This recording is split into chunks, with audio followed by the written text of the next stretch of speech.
Alright guys, I'm up here at the wood lot. I've run like 2-3 tanks through that 461, although the clutch is still free spinning. I found the other spring to my 466 clutch, my whole swarm of 466 clutch, and apparently it broke because it was laying on the floor with one of the ends gone. So maybe I did put it back in, it just broke. So I've got to get a clutch. And also, I don't know if this has a high output oiler on it or what, or if I've got to get it back home and I'm going to check the feed tube for the oiler because it runs out of oil a little before it runs out of gas. And it's not, to me, it's not oiling way too much. It's oiling adequate enough. But you know, it runs out of oil, and I don't think I have the saw fat enough that it's going to be run out, you know, so pig rich that it's, well, if I had it real fat, it'd be using more fuel. I don't think that I've got it so lean that it's not getting enough fuel. It's four-stroking pretty good. And the cut, I ain't put a tack on it. But anyway, I'm going to run this 461 against the 500 and the Briscoe 462. I'm running skip chains on the 500 and the Briscoe 462. The rakers are fairly aggressive. They're really aggressive. I'm running a full comp chain on this 461 with the rakers not as aggressive. They're probably 10 to 15 thousandths higher on the 461. But I see why everybody loves these saws. They're fairly light. They're pretty light to me, honestly. There ain't that much of a weight difference between it and the 500i as far as filling. Of course, you know, I do have that West Coast clutch cover on the Buxton 500. But anyway, and honestly, with the Egan straight shot on it, this thing runs pretty good. Like, I'd be happy with it even if I didn't ever send it to get ported, or if I never do send it to get ported, I'll still be fairly happy with it. It don't have the bottom end that the Buxton 500i does, and I'm sure this saw has a whole lot more time on it. The Buxton saw is still breaking in, so, you know, it's bound to get stouter. You know, I know this 461 with a straight shot ain't putting out 9 in a nearly half horse or whatever. So, but anyway, it's a good running saw. And I'm yelling because I'm up here at the wood lot. I've been trying to clean up, getting all this mess, all this scrap wood I had. And these are my block-offs, trash wood, stuff that I'm going to give away or burn or something. But I'm trying to clean up for the new wood coming in, you know. But yeah, this saw is really amazing. I get why people really hated to see it go. And honestly, you know, I've been a big fan of the M-tronic and auto-tune saws, but this may have made me change my mind, honestly. As long as it holds a tune and everything. The reason why I like the M-tronic and auto-tune saws so well, you get them ported and you don't have to never worry about tuning it.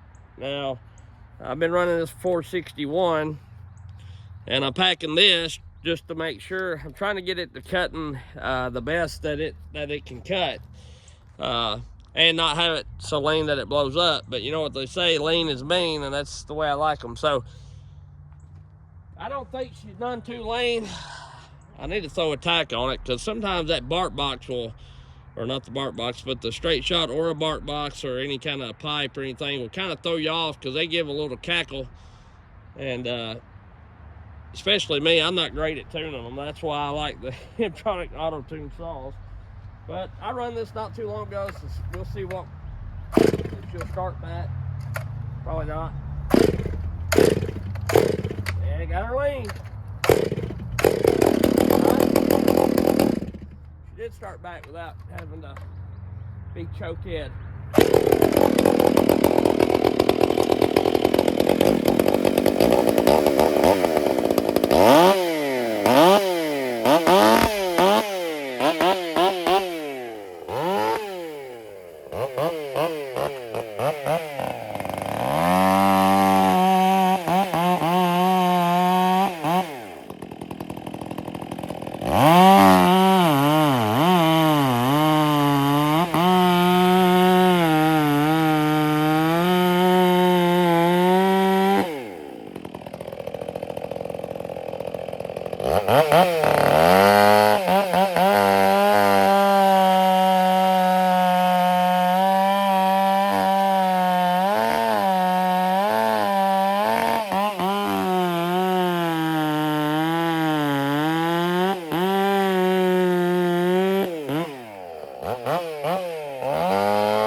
Well, she's got torque for days, and I just threw the chain like a jackass.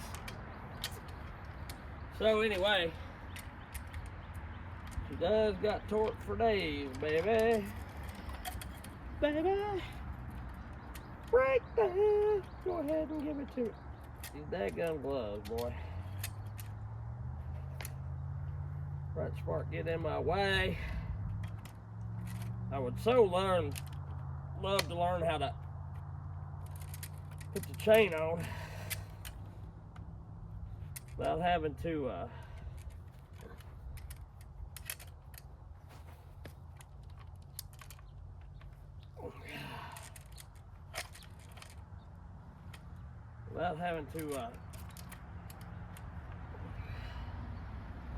got my chain in a bind right there.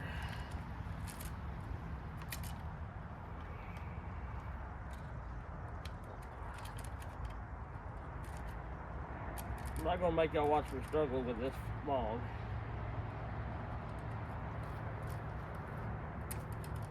I'm just gonna go ahead and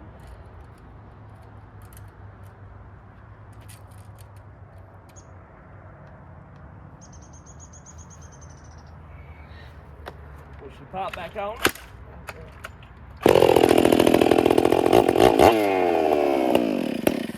I can't do it. So anyway, we'll fire the 462 up.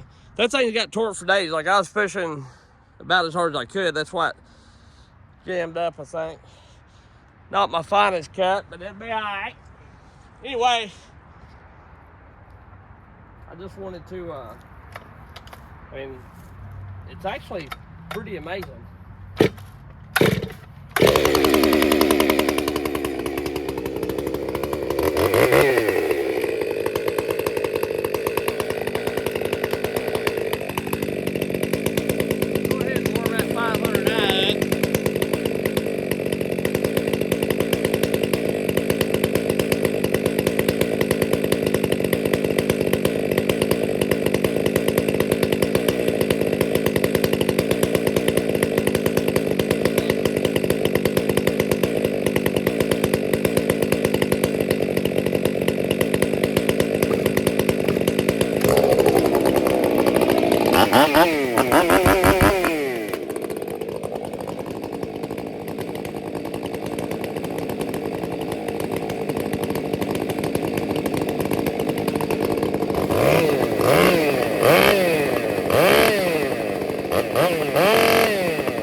Let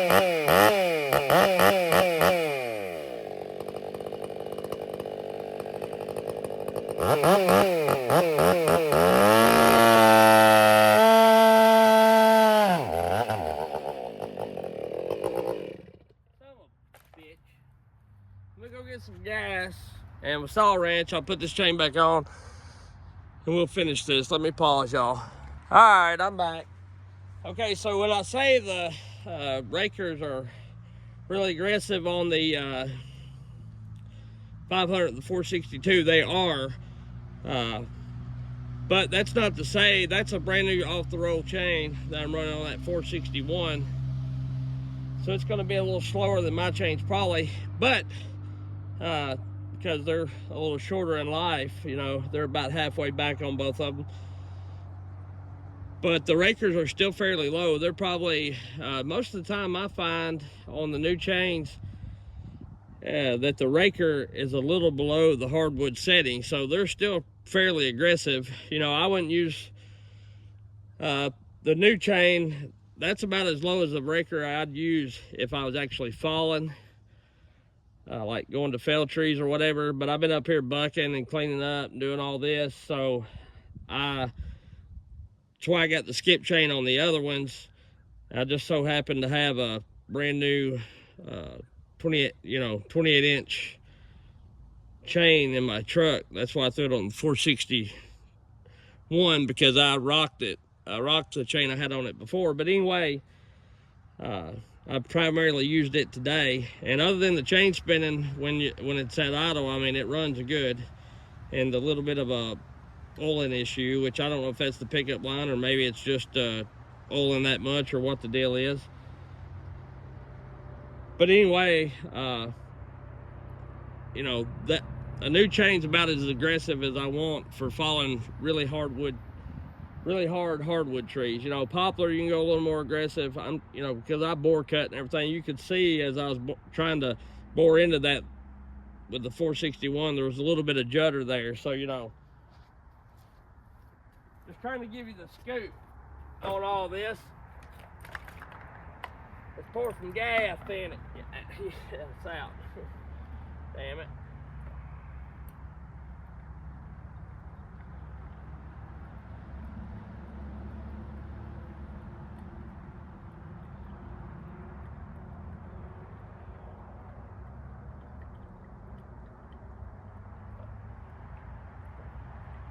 That'll be enough to do what I want to do. I'm about done for the day. I just wanted to make this video. And I've got a guy wanting to trade me a ported 372, supposedly ported by D&D Enterprises, Southern Indiana. And it's a 372 OE. So we'll see how it is. See how it goes. I don't know. I'm not much on wanting to drive and meet. I'm not much on that. You know, I'd rather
We'll get back to that in a minute.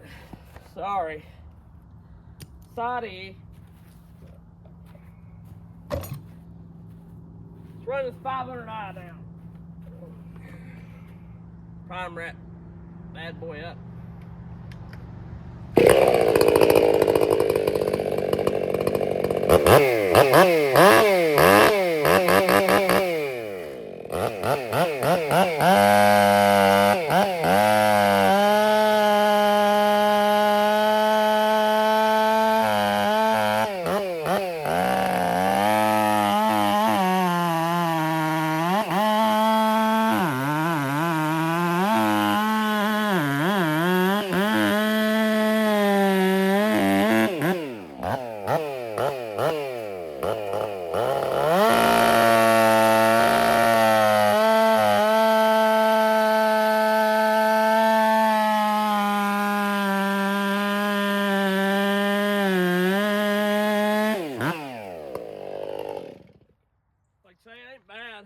And like I say, I got the chain, you know, the chain's more aggressive on these two.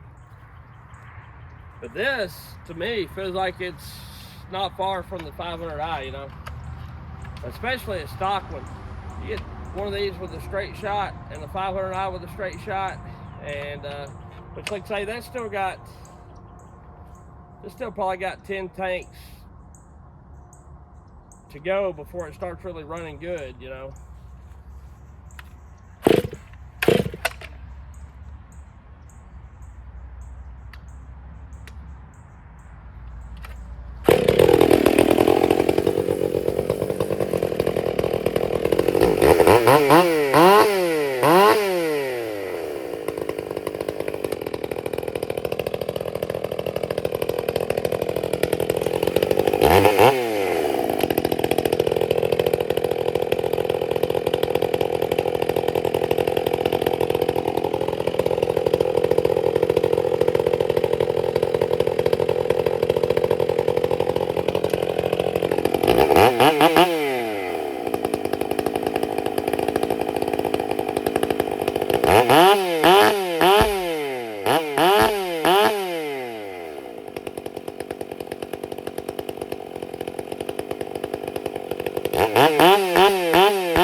More aggressive, I don't know.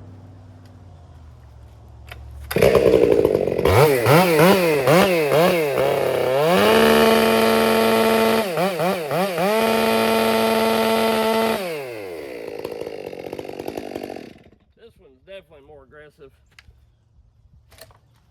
This 500i, when I run it, no, I ain't running it. It may be a.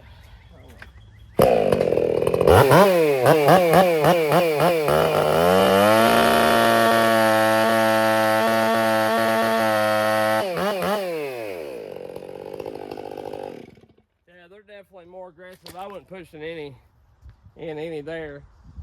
But anyway, that's a piece of maple, and that has been sitting up here for at least 2 years, and the tree was half dead when I cut it. So it's dry as a bone.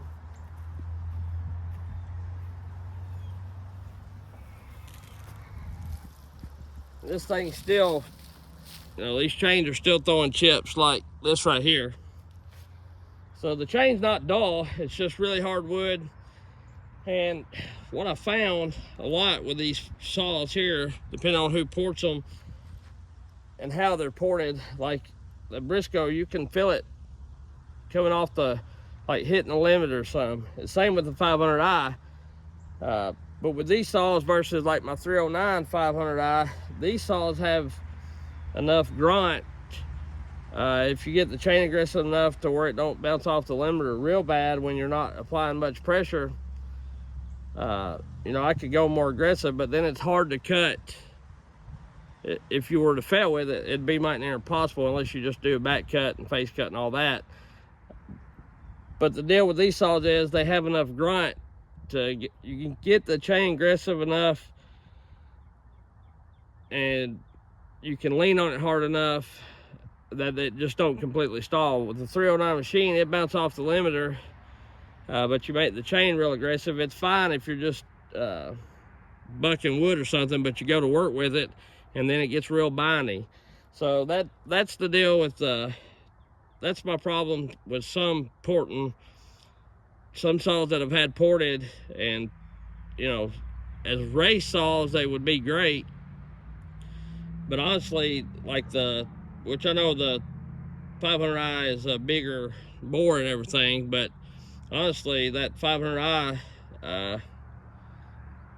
takes, you can lean on it a little harder with an aggressive chain than you can the 462, which is to be expected, you know. But anyway, this 461, I like it.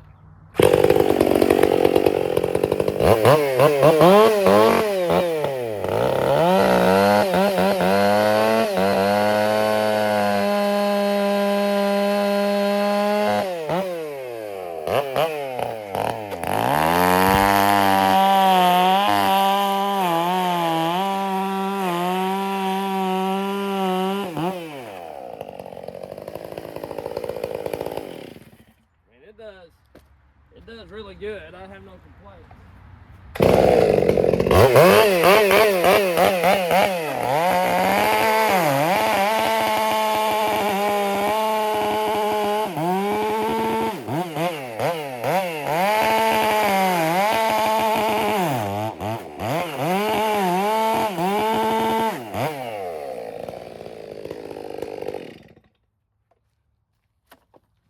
And it has bottom end for days.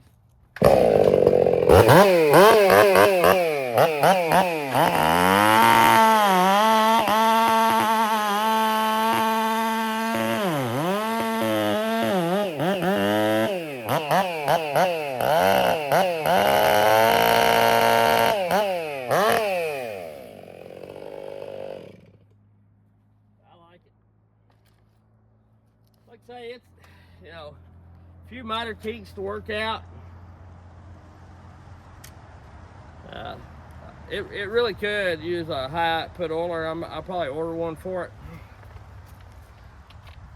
But I'm going to see what the deal is with that oil tube too, also.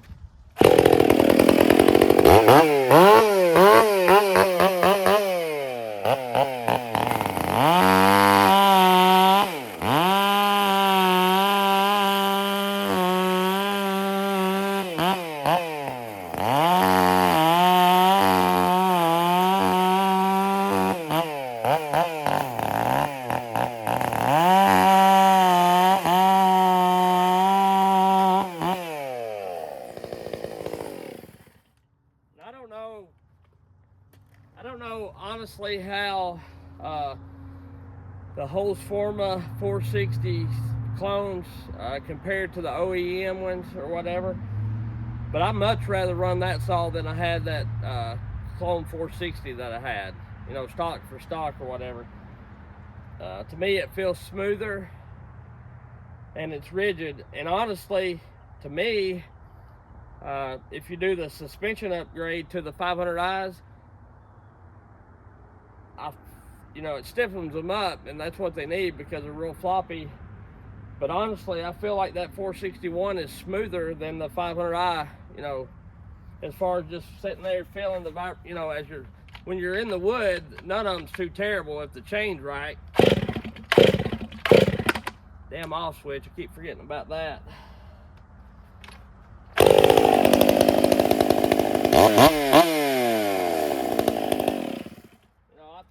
vibration, but a whole lot more than this 500i. Of course, I do have the suspension upgrade, and and they're all wearing 28-inch bars, and this is not floppy at all. And this is still a little more floppy, you know what I'm saying? So to me, the 461, I mean, I'm sitting here thinking, where have you been all my life, you know? I'm really digging the saw. And if I can find another good one, there's a guy on Facebook Marketplace. He's got a new one. He bought 2 of them in like 22 or whatever the last year those was made. And he was a logger. He left one new in the box, took one and logged with it, and apparently he ain't logging, or he's just moved on to different saws. But he's got one for sale, or did have. He's wanting new money for it, you know, of course.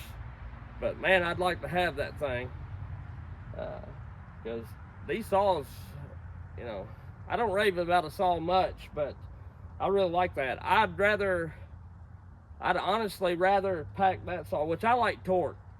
You know, I like a build that's, to me, you can have a really fast saw, and if you're racing, it's totally different than working. If I was working, then I'd want a 462 or a, you know, a 572, because they wind up high, you know. But as far as felling, you know, you're going to walk around the tree or you're bore cutting or whatever, I don't like to have to baby a saw. And these 461s are great. I'd much rather pack one of these around in the woods than a 572.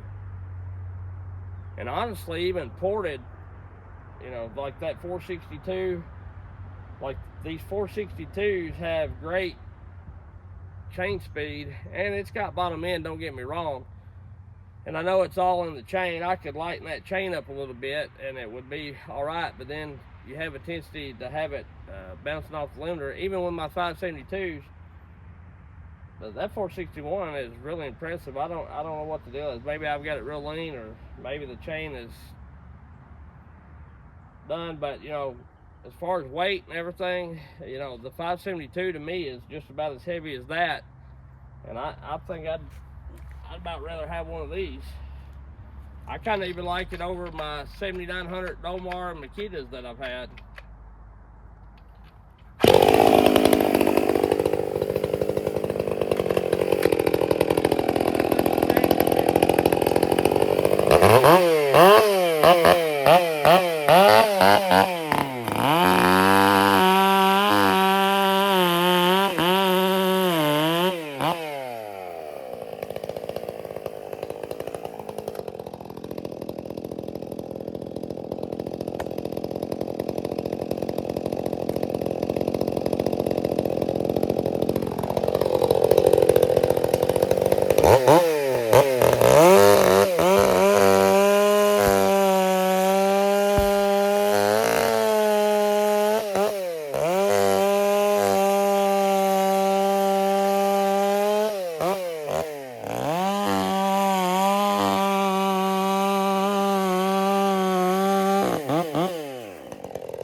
Honestly, with that straight shot on there, I mean, I'd love to see what a ported one does.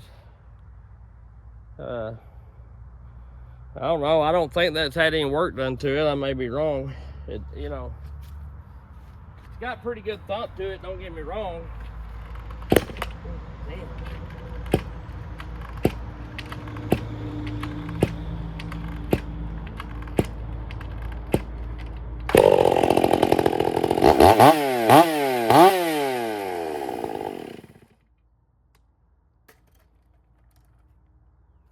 But yeah, I mean, as far as the saw in that weight class, you know, I like the 462 because it's light. It is lighter than that. Maybe not with the full wrap and all that. It still feels lighter. And supposedly they make the same base horsepower, but that 461 feels really, really good. And I know I've just been playing with it. I'd like to have some wood long enough to bury the bar, which I know with what wood I've cut, you know, and I'm sure the more these gets run, because Charles told me that he wasn't even sure that this 462 was broke in the more than what he run it. And I've not run it a ton, but I know that 500i's still got to get broke in some. But man, that 461's impressive. You know, it's not as fast or stout as the 500 by no means. It ain't fast as the 462, don't get me wrong, but it's really impressive. And this video is long enough. I'll catch y'all later. I appreciate you. Have a good one.